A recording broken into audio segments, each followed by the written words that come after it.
Okay, so guys, welcome back to Black Tea Uncut. Now I want to delve into the Tamar situation. This is still ongoing. No one still knows what happened to Tamar. But AT2 is who we're going to take a look at to get the latest information kind of out there. Because for all the latest information, I go to AT2 to stay on top of like the trending topics. And of course, you know that Tamar has a special place in my heart. And so let's listen to this to kind of refresh our minds, our memories on exactly what happened with Tamar, the missing teeth, the broken nose, the pool of blood, and the paralysis or lack of mobility in one side of her body that she doesn't know how it happened. All right, so let's dig into this AT2 live. The show. So, as we know, Tamar said on Sunday she woke up in a pool of her own blood. She was missing teeth and she lost mobility, and she's trying to focus on her mental health and all this other stuff, right? So, River, we trying to figure out, okay, well, what happened, right? She told this on Tuesday, mind you. So a couple of days had passed, Michelle, and she had told us about this. Then Funky, who we seen in that video with her at the V12 Club, yeah, he comes out and was all like, hey, that lady over there, that lady, we all got in the car. They dropped us off at her house. She went upstairs. I went to my car and then went to another bar with somebody else who we don't know who they are. And no lies detected there. Take a look at this. This is the actual clip of Funky Dineva discussing what happened with Tamar. And he does refer to Tamar as that lady. Now, later, a lot of people got offended, but check this out. For those of y'all that know, I'm talking about Tamar Braxton. I don't know what happened to the lady. We went out. What night that was? We went out. Saturday night. We went out Saturday night. We went to the Roof Chris. We ate. We had a good time. She was like, let's turn up for your birthday. We went down to the V12. Shouts out to Vinny and all the people at V12. That's the video y'all saw. Or whatever, with us walking in, them making a whole lot of noise. We left there. We all got in the car together. The car dropped us off at Tamar house. I didn't go upstairs. I went to my car. I went and met James Knox at BJ Rooster, and I came home. The next day when I woke up, I had a text message from Tamar at 10 in the morning that said, can you give me Dr. Heavenly phone number? I didn't think anything of it because people ask me for Dr. Heavenly phone number all the time. And it's typically when people have an emergency veneer situation. I did not think anything of it. People ask me for her number all the time. And then the next thing I know, folks is sending me this thing on the internet where the lady said she almost died and she was laying in a pool of blood. And I know some of y'all are going to be committed to thinking I'm lying, and y'all going to be committed to thinking I'm biased. And y'all are going to be committed to thinking I'm covering up something. And I promise you, I swear to God on my mother, I don't know what happened. I honestly don't. I don't know what happened. And that's the God honest truth. Now I know for some of y'all that's not going to be good enough, but you're going to have to make it enough. I promise you on Isaac's life, I don't know what happened. The lady ain't told me nothing. The lady just said she needed Dr. Heavenly phone number. So that's that on that. I hope we can put that to bed. I know what y'all know. I can give y'all a little more details. The lady did say, Q, I'm missing 4 teeth. And then I wrote back, I'm confused. So you just woke up and 4 of your teeth was missing, and the lady didn't respond. Okay, so I don't know what's going on with the lady mouth. That's all I know. If that ain't good enough for you, bitch, make it enough, okay? And is it me? Or does Funky doesn't even seem like he has an attitude with us, the public, just because we have questions, being that he was just last seen with her celebrating his birthday party, which I don't celebrate my birthday with just random people that I don't consider close friends or what referred to as that lady. It was just weird. All kinds of weird and pretty much giving cringe. I don't know him, but this was, and I don't follow him. I know a lot about the way he, handles or conducts himself as a person. But this did seem a bit callous in the way he described what happened and the part that he knows about, and just wants to make clear that he knows nothing further than them being together at the party. But your friend, after being with you for your birthday, wakes up with 4 teeth missing, a broken nose, in a pool of blood, nonetheless, and lack of mobility on one side of the body. And this is what you come up to say to the general public? Weird. I'll just leave it at that. Now let's get back to AT2. But yeah, he went to the bar with somebody else. Then on Friday, or was it yesterday? I believe it came out on Friday, but I talked about it yesterday when it was said that, hey, she was with Mendices that night. They had spotted them at the club. Now, the thing that we don't know, did Mendices go back to her place with her? Like, who was with Tamar when she went back? And so it's being alleged that her and Mendices have been getting kind of close and, smooching or whatnot, right? So, Winnie, then we think like, okay, well, we know Yandy a little crazy, and the kind of girls that she be hanging out with, they built like linebackers. So did Yandy linebacker friends go and attack Tamar, and then that's how Tamar woke up with her teeth missing, and then she can't remember nothing. Now that theory has been trending and is very interesting. Well, it may be more than a theory because it may have some actual truth to it. I haven't been able to confirm that, but that is going on around. And like they say, where there's smoke, there is fire. So there may be something to the fact that Tamar and Mendices have been hooking up. And we already know that Yandy was cheating because her best friend told it all. And even showed us the guy that she has been, sleeping with. And, all this is alleged, but this is what has been said. And it's been known now that Mendices been kind of getting it on with the ladies as well. And so could Tamar be his latest conquest? And this is what happened? That Yandy got her big linebacker friends to jump Tamar? AT2 is hilarious, isn't he? The linebacker friends. Woo. That sounds like a lot. Now, they sound like they can break some noses and bust out some teeth. So, I mean, who's to tell? Who knows? I just hope that Yandy is not that diabolical. But we do remember when she first came on the scene with Jim Jones and Chrissy. And she did do some, disgusting, despicable things to Chrissy, in my opinion, at that time. Now, Chrissy, definitely handled it accordingly. But she did try it with Chrissy and Jim Jones. And they walked away from their own show that they came up with the idea of, along with Mona Scott, allegedly, according to what they said. And that's what we've been told over the years. So, what do you think, guys? Is Yandy that diabolical? That is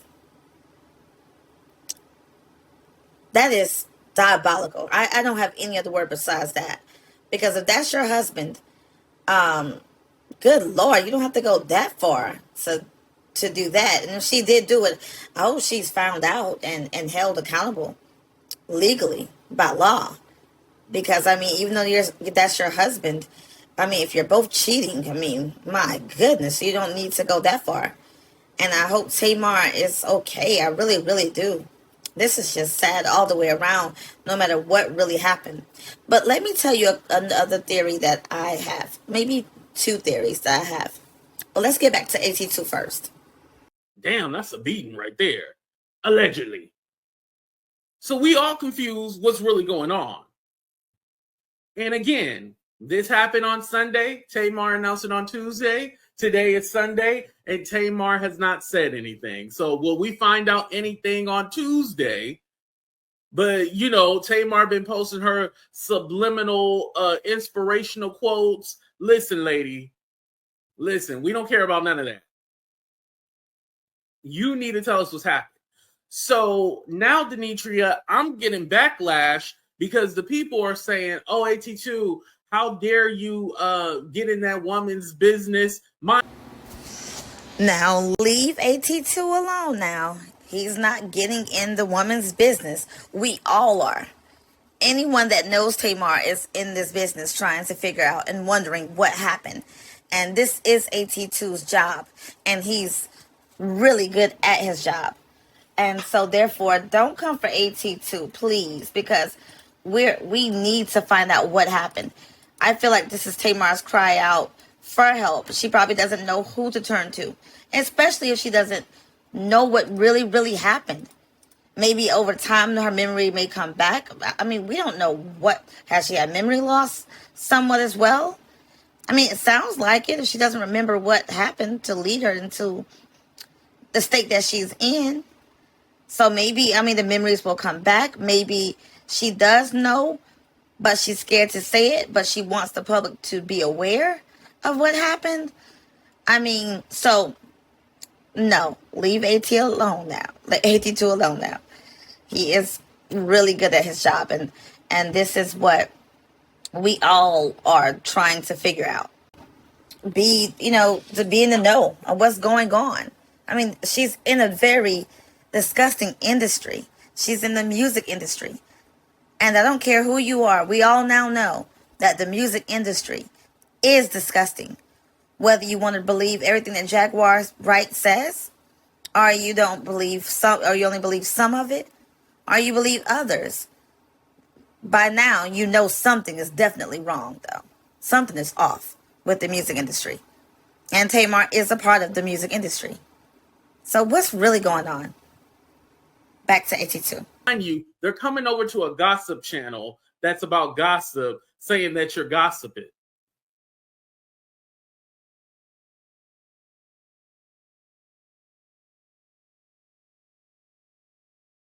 Consider myself celebrity news, but I mean, news, gossip, they all intertwine. Right? DC's and what's her name, Tamar, are just co-workers. He's the leading man in her visual project.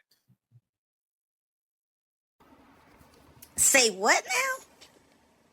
Tasha K said that, like, breaking news alert. No wonder AT2 gave that face.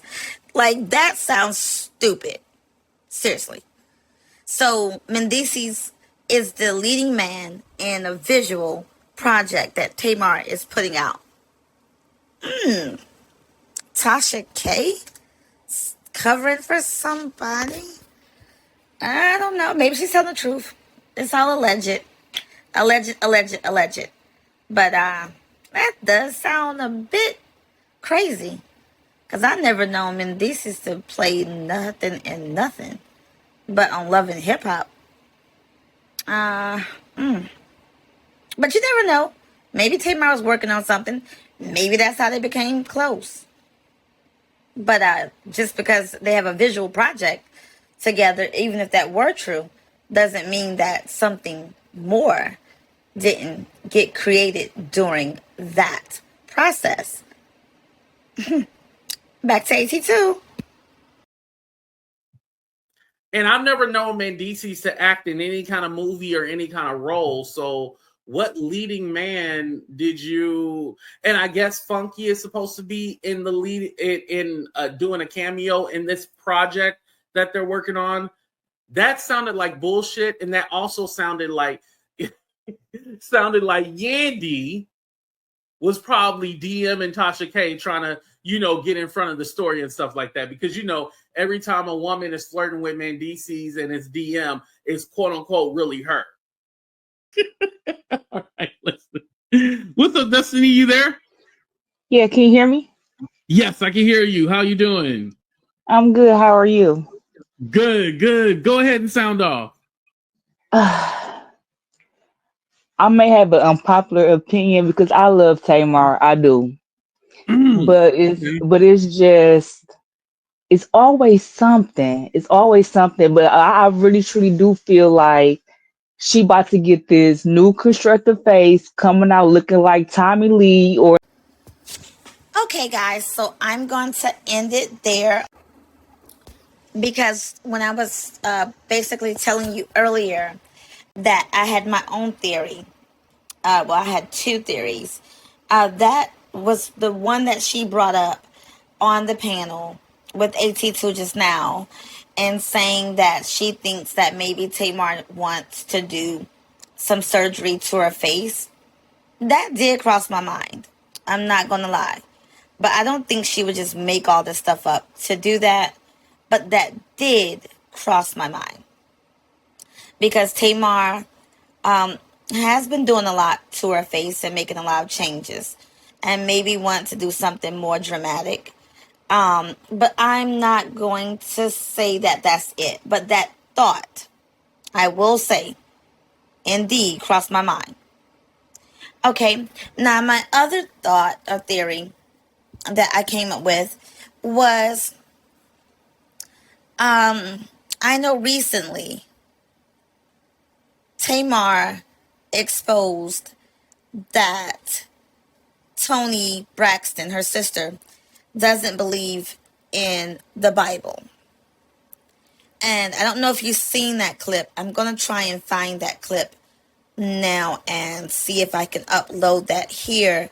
Because I don't know if Toni was aware that she was being made public on that. I don't know if that was something that she was aware was being recorded at the time. And not saying that Toni did anything to her or had anything to do with this, but the timing, I don't know if maybe someone else may want to protect Toni. Or it may have taken things into their own hands out of retaliation for that, because it did happen around the same time. Sometimes you never know what people will do. You don't know what people are capable of. And not saying that I believe that Toni would have her sister hurt. I do not. But Toni is married to, we know who, the Birdman. And maybe he has some friends that may go extreme in protecting his wife. I don't know. But that's a theory. I've heard no one mention that. And that's alleged, and could be 100% wrong. Most likely wrong. But it is the timing. Also, wait a minute. Let me see, can I find that clip? Just to show you what I'm talking about. Because it's important to know the word. How else we gonna battle all these demons and witchcraft? How else you gonna do it? There are other books. Girl, get off of my phone, girlfriend. Get off of my phone. I'll call you back. I mean, that book was written by a racist white Girl, man. goodbye, girl. So, what I'm saying is, suppose Toni was upset and she complained to someone of how off she was this time with Tamar for exposing her to the public about not believing in the Bible. Toni did receive a lot of backlash in regards to that, because no one knew that Toni did not believe in, I'm not going to say God, but she doesn't believe in the Bible. She believes that was written by a group of racist white men. And a lot of people may not take kindly to that, and that could hurt her financially, perhaps, in terms of the public, and things like that. So, that happened last month, and now this happens. So, I mean, that's just one idea, a thought. Now, like I said, the likelihood of that being it is probably slim, but it still, nevertheless, is a possibility that maybe someone retaliated on Toni for that. Not Toni, but maybe someone that wants to defend Toni. And it doesn't even have to be Birdman. It could be a crazy fan, right? Who knows? But that is another theory. Also, this is the second time Tamar has dealt with something that was a life-death situation. The first time it was self-deletion that she attempted. Now this time it sounds like someone wants to delete her. Because it doesn't sound like she was maybe even meant to survive this. But she did. So, I don't know. Only time will tell. Hopefully, what if someone tried to harm her, that will be found out and held accountable. But the plot thickens, definitely, doesn't it? And I'm pretty sure it's some more things that will come out soon that we maybe never knew. But whatever it is. And then it seems to always happen around the timing of her getting back in business with filming the Braxton show. The first time this happened around the Braxton show, she got upset because she thought everything was being done wrong to her because they was trying to expose her then fiance, David. And that caused her to spiral down a dark road. And now they're filming another season. And now this happens. I don't know. Is it the Braxton curse? That's my third theory. So please chime in below in the comments. Let me know what you think. Maybe you came up with something totally different than I did. And maybe you know more. So please share. And thank you for coming to watch here at Black Tea Uncut. I'll see you guys later.